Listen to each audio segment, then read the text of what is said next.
What's up, boys? So I got this Predator chipper. A huge shout out to a channel called Getting Junk Done. I've been watching it for months. And then one day I was sitting at the table, got this book from Harbor Freight, said had this chipper on sale. I started researching it. I already watched his channel anyway, but he had a video, and so I watched it. It was awesome. I talked with him about it. He helped me with it because he has one. He has a lawn care business, and he also has one of these chippers. And I watched a bunch of other videos and reviews, and, I researched it. So I ended up getting this for $3.99. It's a really cool chipper. I don't know. I haven't, I just bought it yesterday. Today's March the 6th, so I'm going to take it out on my lawn route today because I let it run for a while at my house yesterday. So I'm just trying to get it put together. Like I said, I don't know exactly how it'll be yet because I haven't actually taken it out on my route, but I plan to do that today. Mulch up some sticks here and there. And the reason why I bought it is because y'all know I'm just always dealing with little sticks and brush, just a whole bunch of it. And I know this thing's not going to chip up huge stuff. I know that. But if it'll cut down on some of that pesky, annoying brush and stuff that's in my truck piled up day to day, hey, that could be cool. And I could just roll it up in the front of my enclosed trailer, roll it out, a couple times a day, and mulch the chippings. And it has a little bag you can catch it in. Comes with a debris bag. And you see me, I'm just putting the bushings and putting all the washers in the right order that it wants you to in the instructions. I put the wheels on first. That was the first thing I did. And then I put those front parts. And yeah, so it's a 6.5 horsepower. I got it for $3.99 with the coupon. Had to drive to the big city, like an hour away to get it. But yesterday it was pouring down rain, and so I didn't work yesterday. It's one of the, I usually work like 6 days a week, but yesterday it was so bad, and I had planned for it and did some extra and pushed some stuff onto today, Friday, and Saturday. So, me and River and Emily went to the big city and, got some groceries and stuff. And me and River went down to Harbor Freight and picked this thing up because our local one did not have it. So I had to go to one that was like an hour away. And so I'm just prepping this out, removing all the necessary safety equipment. No, it's just from reading a lot of reviews and stuff, I know those guards are going to really get in your way. And you got to wear safety glasses, gloves, hearing protection, all those obvious things. So I'm trying to put oil in this thing. Oh, and what it turns out is when that dipstick is at the full level, it's basically falling out of the block. A lot of these little small engines are like that, but I didn't know if it was or not. And then I was just double checking the one on the other side because, it has, for whatever reason, has like a two places where you can put the oil.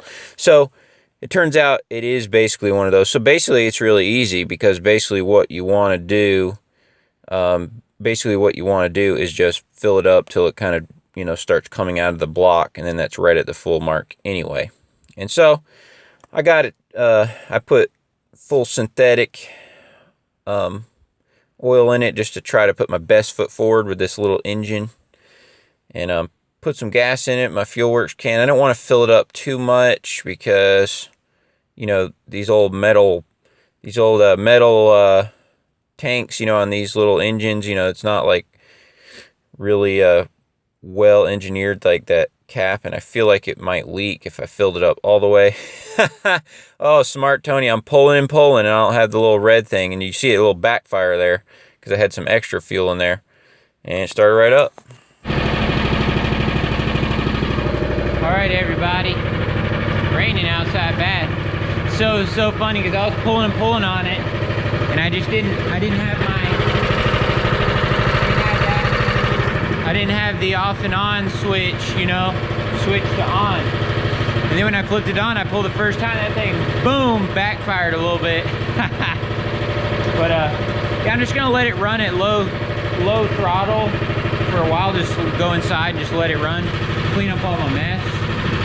And then tomorrow I plan on taking it out for the first time, but it's running good. Just gonna let it idle at low speed and just kind of let it break in for a while. So, all right, that's about it. Y'all seen what I did.